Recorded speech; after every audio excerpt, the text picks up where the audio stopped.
Sebab-sebab terjadinya Fathu Mekah.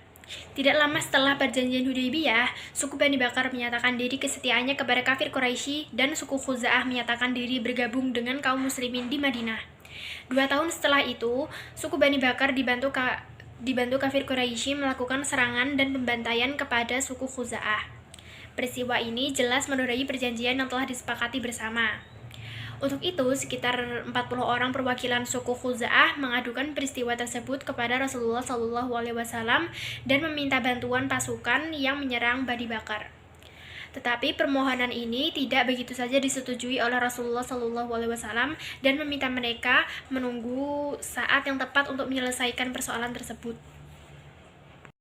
Selang beberapa waktu, Rasulullah SAW mengirimkan utusan kepada kaum kafir Quraisy dengan membawa misi perdamaian dan mengajukan beberapa usulan sebagai berikut. Yang pertama, orang Quraisy harus menghentikan persekutuan dengan Bani Bakar, atau yang kedua, orang Quraisy harus mengganti kerugian atas jatuhnya korban dari suku Khuza'ah, atau yang ketiga, orang Quraisy harus menyatakan pembatalan terhadap perjanjian Hudaybiyah. Dari ketiga usulan tersebut, kafir Quraisy memilih alternatif ketiga, yaitu menyetujui pembatalan perjanjian Hudaybiyah. Kenyataan ini membuat tidak ada pilihan lain bagi Rasulullah SAW selain mempersiapkan pasukannya untuk melawan kafir Quraisy. Untuk itu, Rasulullah SAW menyiapkan pasukan paling besar sepanjang sejarah. Melihat keseriusan Rasulullah SAW dengan kesiapan pasukannya, Abu Sufyan merasa menyesal dengan menyepakati pembatalan perjanjian Hudaybiyah. Dalam waktu yang singkat, Rasulullah SAW berhasil mengumpulkan 10.000 pasukan yang siap bergerak menuju Mekah. Rasulullah SAW merahasiakan semua rencana tersebut, tetapi berhasil diketahui oleh kaum kafir Quraisy di Mekah. Berita itu tersebar ketika salah seorang muhajirin bernama Hatib bin Ali Balta'ah mengirimkan kabar kepada keluarganya yang berada di Mekah melalui surat yang dibawa oleh seorang budak bernama Sarah. Hatib adalah seorang yang sangat setia kepada Rasulullah SAW. Akan tetapi, nalurinya berbicara dan merasa kasihan terhadap sanak saudaranya di Mekah. Selain itu, ia juga tidak mau melihat Mekah sebagai kota kelahiran Islam hancur di tangan umatnya sendiri. Alasan inilah yang membuat Rasulullah SAW dan umat Islam memaafkan kesalahannya. Tujuan Rasulullah SAW mengumpulkan pasukan bukanlah untuk memerangi kafir Quraisy, tetapi untuk menakut-nakuti mereka, memberikan peringatan dan penjelasan kepada kafir Quraisy bahwa kini Islam telah mengalami perkembangan yang sangat pesat dengan kekuatan pasukan yang sangat besar. Kedatangan kaum muslimin ke Mekah membawa misi Islam yang sebenarnya. Rasulullah SAW membagi pasukannya menjadi 4, bagian utara, selatan, bagian barat, dan bagian timur, sehingga kota Mekah terkepung dari 4 penjuru. Masing-masing pasukan memasuki kota Mekah mengikuti petunjuk Rasulullah SAW. Hal ini menyebabkan orang-orang kafir Quraisy tidak mampu melawan kekuatan umat Islam yang sangat besar tersebut. Strategi yang digunakan Rasulullah SAW dalam memasuki kota Madinah dengan cara-cara damai membuat simpati orang-orang Quraisy. Apalagi selama dalam perjalanan, pasukan kaum muslimin selalu mengumandangkan takbir dan tahmid yang membuat gentar seluruh penduduk Mekah. Sub 2. Faktor-faktor keberhasilan Fathu Mekah. Sikap simpatik yang dilakukan pasukan Rasulullah SAW dan pasukan kaum muslimin membuat penaklukan kota Mekah berjalan tanpa pertumpahan darah. Dalam proses Fathu Mekah, Rasulullah SAW melakukan suatu tindakan yang amat bijaksana, yaitu memerintahkan kepada para sahabatnya untuk tidak merusak dan mengotori kota Madinah dengan peperangan. Kedatangan Rasulullah SAW dan kaum muslimin digunakan sebagai strategi perang urat syaraf dan hanya untuk memberi peringatan kepada kafir Quraisy bahwa umat Islam kini telah bangkit dan menjadi masyarakat maju yang siap menghancurkan tradisi jahiliyah mereka. Sebelum pasukan kaum muslimin memasuki kota Makkah, Rasulullah SAW memerintahkan untuk membuat kemah di sekitar kota-kota Mekah. Hal ini dimaksudkan untuk menyiapkan segala sesuatunya dengan matang. Dalam kesempatan ini, Abu Sufyan mendatangi perkemahan Rasulullah SAW dan menyatakan diri masuk Islam. Seorang sahabatnya, Al-Abbas, berbisik kepada Rasulullah SAW bahwa Abu Sufyan adalah seorang yang senang berbangga dan dipuji. Maka Rasulullah SAW ingin menggunakan pengaruh Abu Sufyan guna menghentikan upaya sementara kaum musyrik Mekah melawan Rasulullah SAW demi menghindari pertumpahan darah. Maka Rasulullah SAW mengumumkan 3 hal sebagai berikut. Yang pertama, siapa yang memasuki rumah Abu Sufyan, maka dia akan memperoleh keamanan. Yang kedua, siapa yang masuk ke lingkungan Ka'bah, maka dia akan memperoleh keamanan. Yang ketiga, siapa yang memasuki masjid, maka dia aman. Yang keempat, dan siapa yang tinggal di rumahnya, menutup pintunya, maka dia pun akan mendapat keamanan.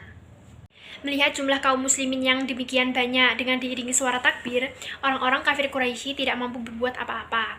Dalam hatinya timbul ketakutan jika kaum muslimin akan membalas dendam kepada penduduk Mekah, karena telah diusir dari tanah kelahirannya. Namun ketakutan itu tidak terbukti dengan sikap kaum muslimin yang memasuki kota Mekah dengan damai, dan akhirnya pasukan muslimin memasuki kota Mekah tanpa perlawanan.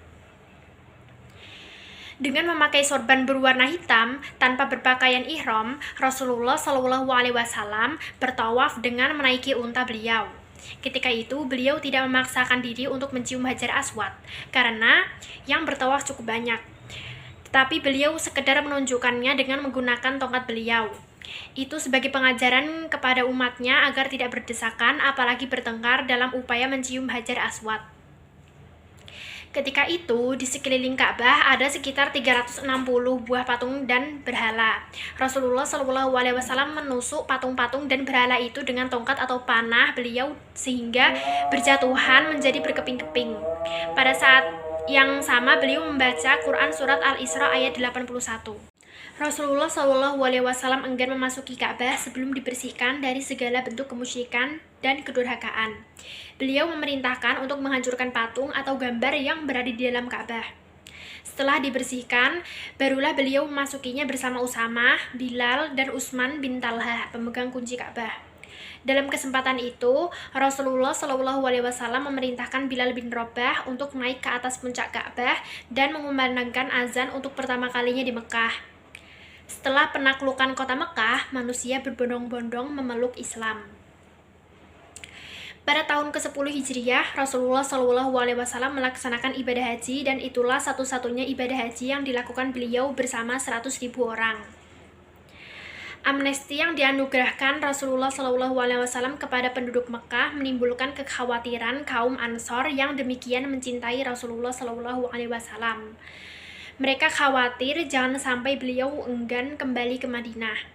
Tetapi Rasulullah SAW menenangkan mereka bahwa beliau akan bersama mereka di Madinah, sehidup semati. Kekhawatiran ini sangat beralasan dan pernah disampaikan pada saat terjadi Baiat Aqobah kedua. Tetapi Rasulullah SAW sejak itu bahwa beliau akan selalu bersama mereka di Madinah. Demikianlah setelah 19 hari beliau bermukim di Mekah, akhirnya beliau kembali ke Madinah. Sejak itu pula beliau mengingatkan penduduk Mekah bahwa tidak ada lagi hijrah ke Madinah sejak kemenangan di Mekah, yang ada tinggal niat yang tulus melakukan kebajikan serta jihad perjuangan mewujudkannya. Hadis riwayat Bukhari Muslim. Sub 3. Haji Wada. Haji Wada adalah haji yang dilakukan oleh Rasulullah SAW pada tahun 10 Hijriah. Ia dinamai demikian karena ketika itu Rasulullah SAW berpamitan dengan umatnya dan menyatakan bahwa siapa tahu aku tidak dapat bertemu kamu semua setelah tahun ini. Rasulullah SAW mendorong kaum muslim untuk ikut berhaji dengan beliau. Rasulullah SAW bermaksud menunjukkan kepada semua kaum muslim bagaimana berhaji yang sebenarnya, sesuai yang diajarkan Allah SWT kepada Nabi Ibrahim alaihissalam dan yang disyariatkan pula kepada Rasulullah SAW dan umat Islam yang mampu melaksanakannya.